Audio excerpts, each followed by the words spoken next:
Hi, I'm Ailbhe McDonagh. In this video, we are going to discuss chromatic scales on the cello. Often people ask us, how do you know where to play on the cello? So if you see a piano, of course, every single semitone is blocked off in a white or a black note. On the cello, we have to find that and visualize it and learn the muscle memory in order to be able to play that. So chromatic scales are excellent for this.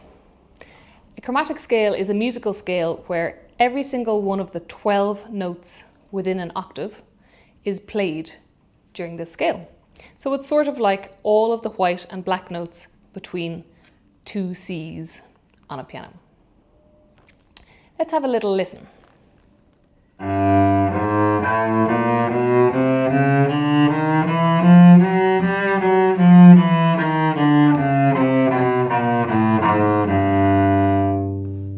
It sounds very unlike any other scale, right? So the important thing here to register is that I like to think about each semitone as a Lego brick. Now, of course, imagine that you're going to have one little block on top of the other.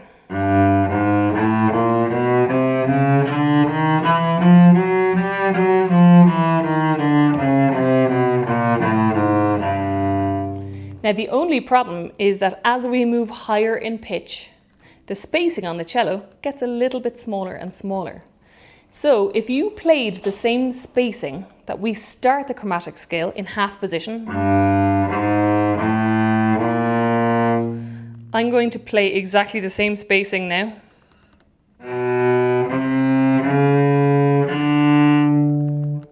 It's just not exactly centered. It's kind of close. But what we should be doing is moving our fingers a little closer together when we're in the new position. So, what positions are we in?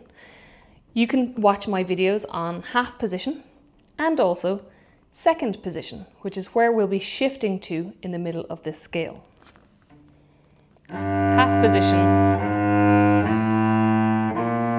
So we've just played G, G sharp, A sharp, and then we're going to B. That's a substitution shift, which you can also look at my shifting videos to find out how to practice that one. So now our B, C, C sharp, they're just a tiny bit smaller, maybe a millimeter smaller than where we were here in half position. And then we're over to the open string. Bigger again. Substitution shift. Smaller.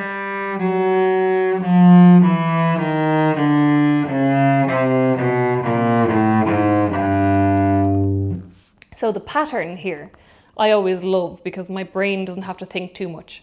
So it's always open 1, 2, 3, 1, 2, 3. Open 1, 2, 3, 1, 2, and then back we go.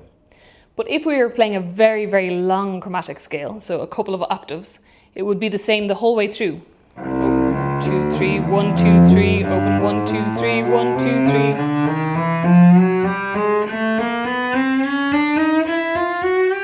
You can keep on going forever if you want to. Great practice. So that's the first thing to remember, is that we have to think about two different positions. How do we shift to them?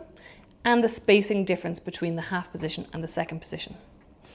And then another little area, sort of like the D major scale that we talked about earlier when we were doing scales with extensions. What you have to think about on the way down is, where do I place my third finger? So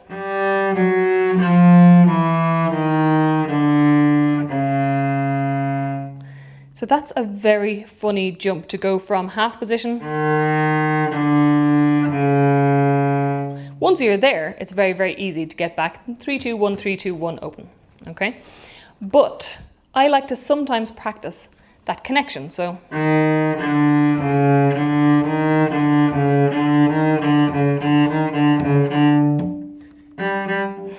sometimes it reminds me of Batman. So here we are.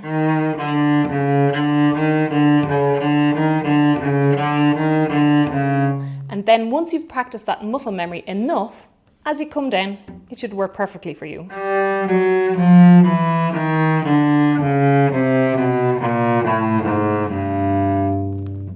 So you can play those chromatic scales on G, on C,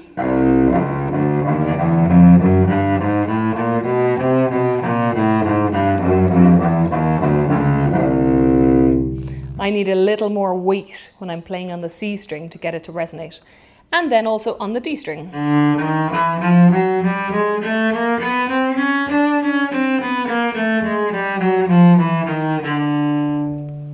So there you have the chromatic scale.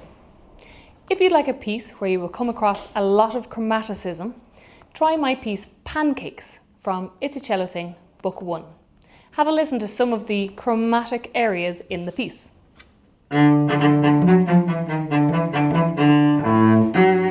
Chromatic.